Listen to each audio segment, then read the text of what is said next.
Good morning बच्चों। Class 11th Hindi medium subject है inorganic chemistry first का हमारा चैप्टर स्ट्रक्चर ऑफ एटम परमाणु संरचना चल रहा है, जिसके पार्ट नंबर 15 की हम बात करने जा रहे हैं। 14 नंबर पार्ट तक हमने कर लिया। हमने लास्ट क्लास में क्वांटम संख्याओं की बात की थी। क्वांटम संख्याओं के आधार पर हमने कोष, फिर उपकोष और कक्षक इनको ज्ञात किया था, और मुख्य क्वांटम संख्या n, द्विगसीय क्वांटम संख्या l और चुंबकीय क्वांटम संख्या m और चक्रण क्वांटम संख्या के आधार पर हमने कौन सा कक्षक जो होता है वो पॉसिबल होता है, इस पर चर्चा की थी। अब हमारे पास हमने क्वांटम संख्याओं से कक्षक निकाल तो लिए हैं, लेकिन उन कक्षकों की आकृतियाँ कैसी होती हैं, कहाँ पर इलेक्ट्रॉन पाए जाने की संभावना होती है, कहाँ नहीं, इन पर चर्चा करेंगे। तो सबसे पहले एक छोटा सा टॉपिक है नोडीय तल। नोडीय तल किसे कहा जाता है? तो वह स्थान जहाँ पर इलेक्ट्रॉन पाए जाने की प्रवृत्ति शून्य हो, जहाँ पर इलेक्ट्रॉन पाए जाने की संभावना नहीं हो, वह तल क्या होता है? नोडीय तल होता है। जैसे हमारे पास ये 1s, ये 2s, ठीक है, ऑर्बिटल है, ये कक्षक है, 1s कक्षक, 2s कक्षक। ये बीच का जो स्थान होता है ये क्या होता है? नोडीय तल होता है। क्या होता है? नोडीय तल होता है। अब बोल दे 1s में नोडीय तल कितने हैं, तो शून्य हो जाएगा, लेकिन 2s का पूछेंगे तो हम कह देंगे 1 है, क्योंकि बीच का जो ये भाग होता है वो नोडीय तल को शो करेगा। नोडीय तल हम ज्ञात कर सकते हैं। नोडीय तल कैसे ज्ञात करेंगे? n-1। n का मान कितना है? 1 है यहाँ पर, तो 1-1 1s के अंदर तो क्या हो जाएगा? नोडीय तल शून्य हो जाएगा, पाया ही नहीं जाएगा। 2s का पूछेंगे तो 2-1 1 आ जाएगा, तो नोडीय तल कितना आ गया? 1 आ गया। बोले 4s में नोडीय तल बताओ, तो n-1 4-1 कितना आ जाएगा भाई? 4-1 मतलब 3 आ गया। तो इस तरीके से प्रत्येक कक्षक के अंदर नोडीय तल ज्ञात किया जा सकता है। तो इस प्रकार परमाणु के प्रत्येक कक्षक की आकृति की बात करेंगे और उसके अंदर कौन सा नोडीय तल है उसकी हम चर्चा करेंगे। तो अगला टॉपिक आता है परमाणु कक्षकों की आकृतियाँ, किस तरीके की आकृति पाई जाती है। तो पहली बात आती है परमाणु कक्षकों की आकृतियाँ। परमाणु कक्षकों की आकृतियाँ व नोडीय तल। व नोडीय तल, ठीक है।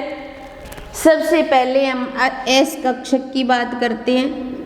S कक्षक, S कक्षक की आकृति किस तरीके की होती है? S कक्षक की जो आकृति होती है, आकृति कैसी होती है? गोलाकार। S कक्षक की जो आकृति होती है वो गोलाकार होती है। जैसे हमारे पास ये 1s कक्षक, फिर ये 2s कक्षक, फिर ये 3s कक्षक, फिर उसके बाद ये 4s कक्षक।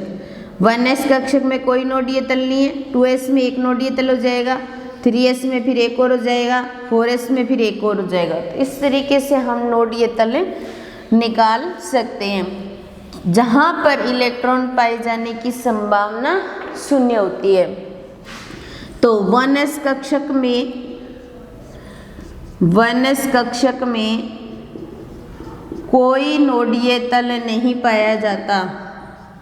कोई नोडीय तल नहीं पाया जाता, नहीं पाया जाता।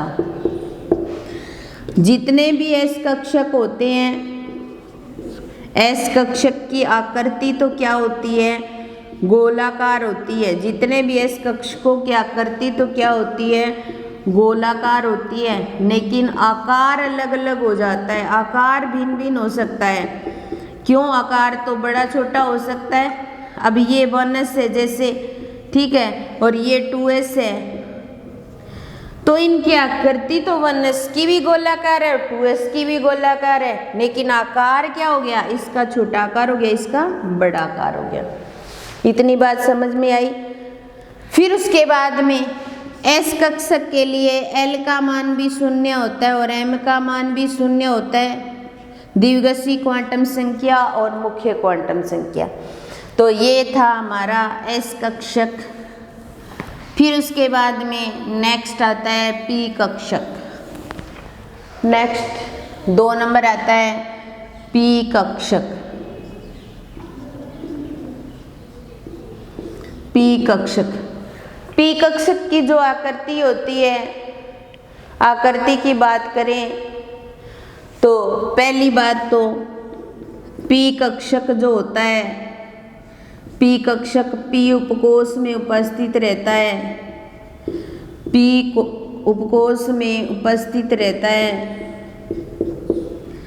दूसरी बात, इनकी आकृति की बात करें, P कक्षक की आकृति डंबलाकार होती है, डंबलाकार, डंबल के आकार की, ठीक है। फिर उसके बाद में P कक्षक जो होते हैं P उपकोष में उपस्थित होते हैं, तो P उपकोष में 3 P कक्षक उपस्थित होते हैं, 3 P कक्षक उपस्थित होते हैं, 3 P कक्षक उपस्थित होते हैं। वो भी कौन से? Px, Py और Pz, 3 कक्षक होंगे। और P कक्षक के अंदर, P कक्षक में 2 पालियां पाई जाती हैं, 2 पालियां पाई जाती हैं। जैसे देखिए ये P कक्षक है तो एक पाली ये हो गई, एक पाली ये हो गई।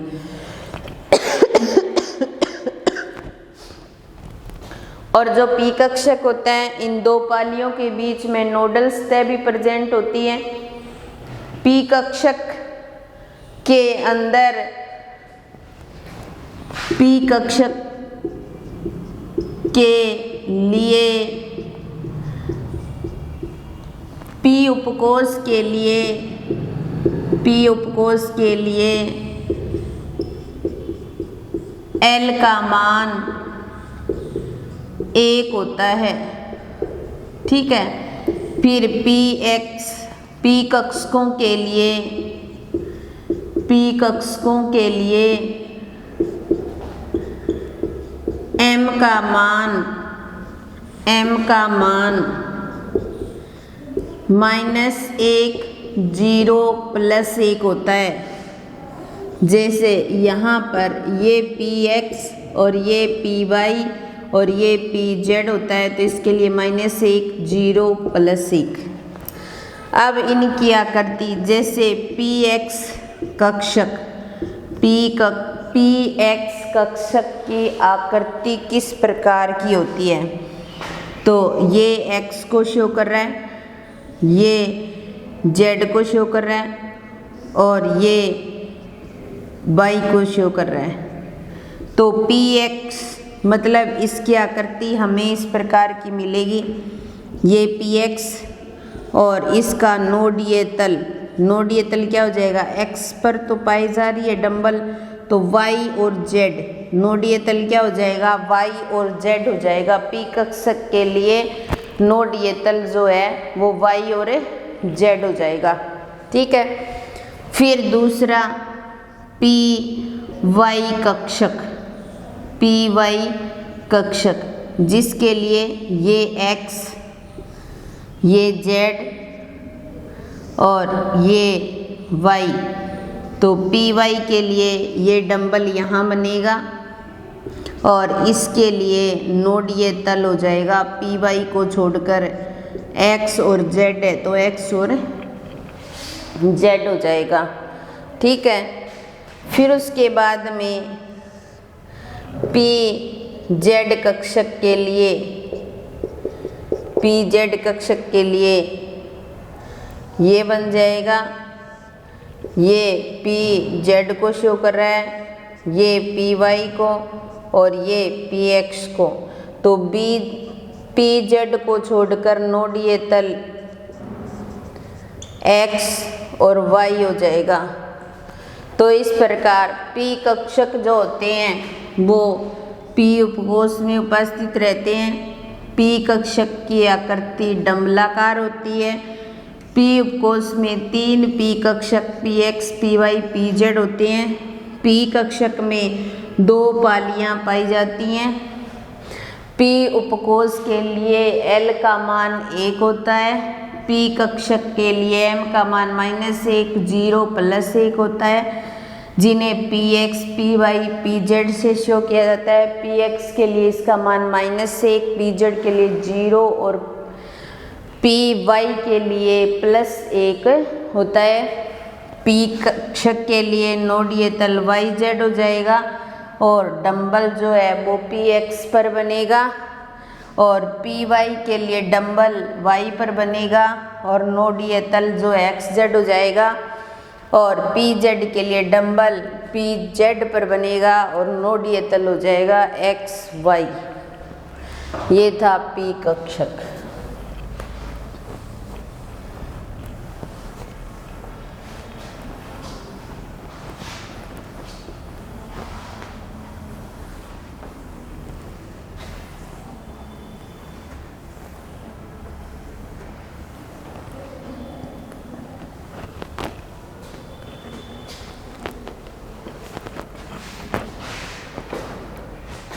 डी कक्षक, तीसरा आता है डी कक्षक।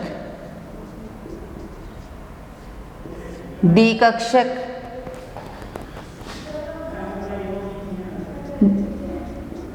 डी उपकोष में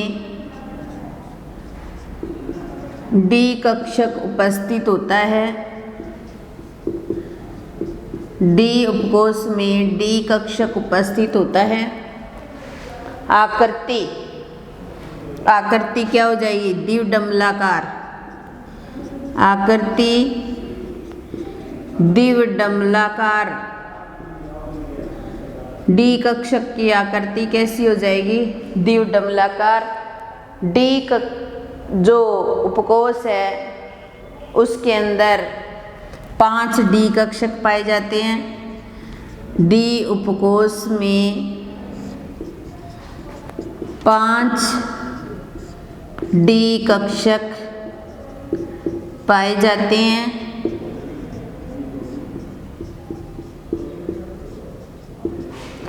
वो डी कक्षक कौन कौन से होते हैं? एक होता है d x y, d y z, d x z, d x square dash y square और डी जेड स्क्वायर। ये 5 कक्षक होते हैं।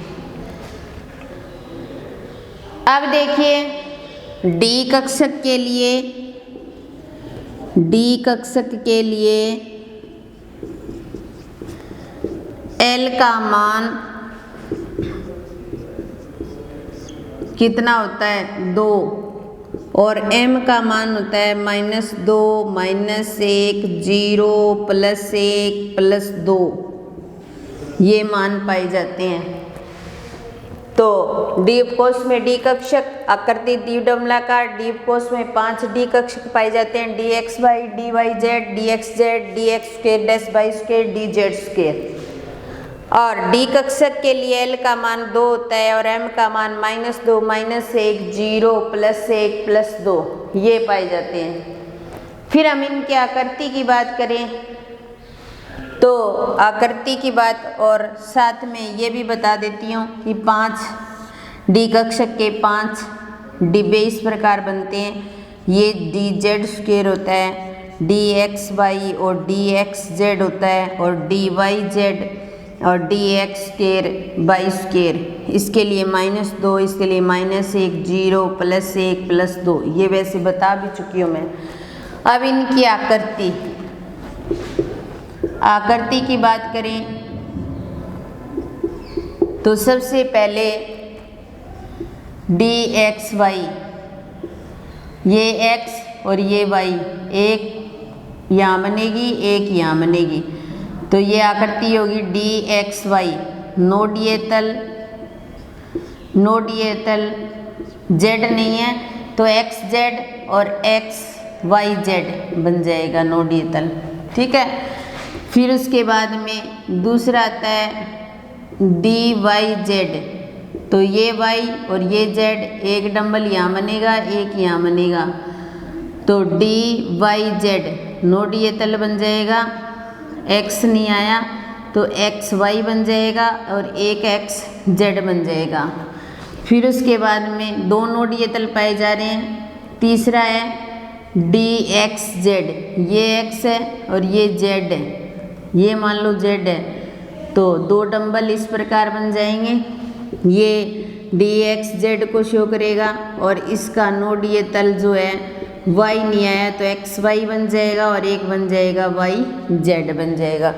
तो इसमें भी नोड ये तल कितने पाए जा रहे हैं? 2, और इसमें भी नोड ये तल कितने पाए जा रहे हैं? 2, और इसमें भी नोड ये तल कितने पाए जा रहे हैं? 2।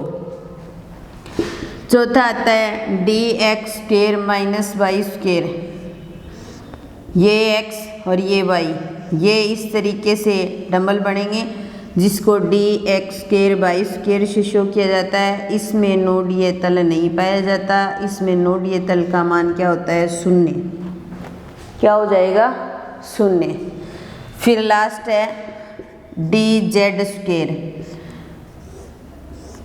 ये z को शो कर रहा है, ये डंबल इस प्रकार बनेंगे, ठीक है, ये dz² हो जाएगा और इसके लिए भी नोड ये तल का मान कितना होता है?